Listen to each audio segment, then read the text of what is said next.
celui qui héritera n'est même pas mon fils. Dieu va lui dire, non, ça ne serait pas lui.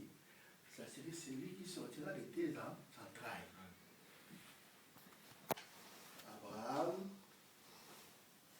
Dieu, quand Abraham a entendu cela, Abraham va dire au Seigneur, mais comment je saurais que cette terre tu me les donne?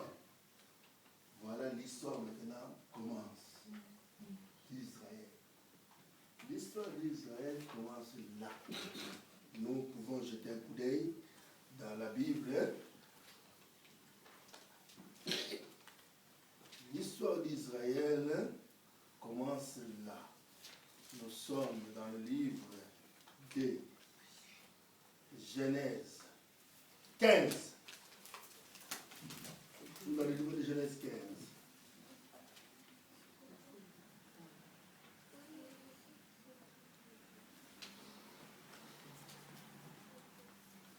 Nous commençons à partir du premier verset. J'ai dit pour la gloire de Dieu. Après ces événements, la parole de l'Éternel fit adresser Abraham dans une vision. Et il dit, Abraham, ne crains point, je suis ton bouclier, et ta récompense sera très grande. Abraham répondit, Seigneur éternel, que me donneras-tu? Je m'en vais sans enfant, et l'héritier de ma maison, c'est Eliezer de Damas. Et Abraham dit, voici, tu ne m'as pas donné de postérité. Et celui qui est né dans ma maison sera mon héritier. Alors la parole de l'Éternel lui fit adresser ainsi. Ce n'est pas lui qui sera ton héritier, mais c'est celui qui sortira de tes entrailles qui sera ton héritier. Et après l'avoir conduit dehors, il dit, regarde vers le ciel et compte les étoiles si tu peux les compter. Et il lui dit, telle sera ta postérité. Abraham ait confiance en l'Éternel, qui le lui imputa à justice. L'Éternel lui dit encore, je suis l'Éternel qui te fait sortir d'Ur de Chaldée pour te donner en possession ce pays.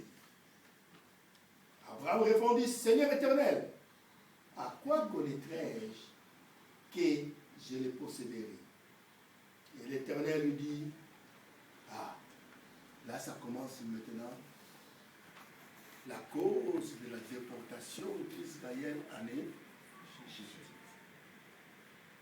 Nous allons suivre ça attentivement. Nous sommes au verset 9.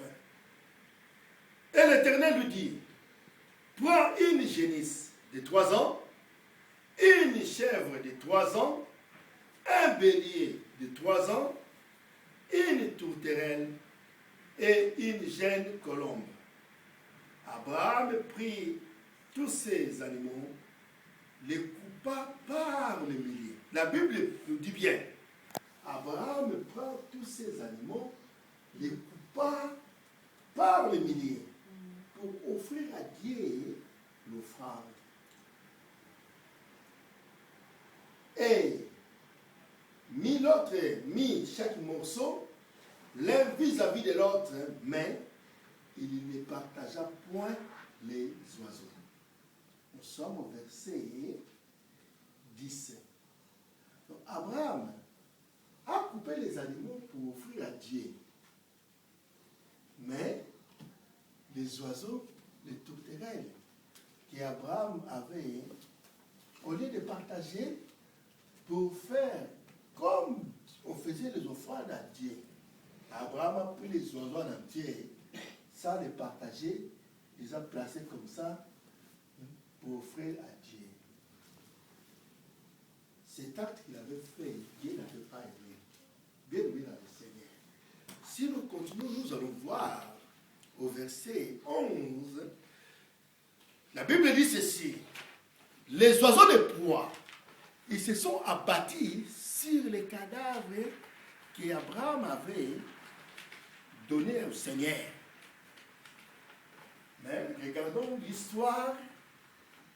Oh, bien-aimé, quand Dieu te demande de faire quelque chose, toi obéis seulement. Fais, prends ton chemin. S'il faut aller dormir, va dormir. S'il faut partir, pars. Dieu te dit, mon fils, prends ceci, va donner à mon serviteur. Quand tu prends ce que Dieu t'a dit, de donner à son serviteur, tu viens, tu donnes au serviteur. Ne cherche pas à savoir qu'est-ce que le serviteur va faire avec. Toi, comme tu as obéi seulement au Seigneur, tu laisses, Père, merci, j'ai fait ce que tu m'as fait, tu prends ton chemin, c'est fini. Tu oublies ce que tu avais fait. Mais Dieu, lui seul, il connaît quelle récompense qu'il va te donner à l'acte que toi tu as fait. Parce que c'est Dieu qui te dit. Mais Abraham, Dieu lui a dit, offre-moi ceci. C'est Dieu qui a choisi l'offrande qu'Abraham allait lui donner, ces jours-là. C'est lui qui a dit, tu me donnes bébé de 3 ans, le mouton de 3 ans, tout de 3. C'est Dieu qui avait dit ce qu'Abraham allait lui donner. C'était pour sceller l'alliance qu'il avait faite avec Abraham. Mais Abraham a obéi. Mais seulement Abraham n'a pas coupé les oiseaux. La Bible nous dit, les animaux de proie. Ce qui veut dire, les oiseaux de proie plutôt, s'abattirent sur le cadavre et Abraham les chassa. Donc les oiseaux de proie, ça veut dire les aigles, les vautours, tous les animaux qui mangent la viande. Donc, les corbeaux, tout ça, ils sont descendus, ils sont venus nulle part, ils sont descendus du ciel. C'est ce qu'Abraham avait mis sur l'autel pour le Seigneur. Abraham, quand il a vu ça, je ne sais pas quel genre de fouet qu'il avait pris ce jour-là. Abraham a pris le fouet et les a chassés. Or, il a oublié que Dieu est venu sous forme des oiseaux pour aller consommer son offrande. Abraham a chassé Dieu ce jour-là, sans se rendre compte. C'est lui qui t'a dit de poser l'acte. Pose l'acte. Prends ta direction seulement, finis de terminer. Tu as fait ce que Dieu t'a demandé, mais Abraham était là, il devient lui-même le concierge. Il veille. Il devient le surveillant. Il était là assis, il surveille. Comment Dieu va descendre pour consommer ça?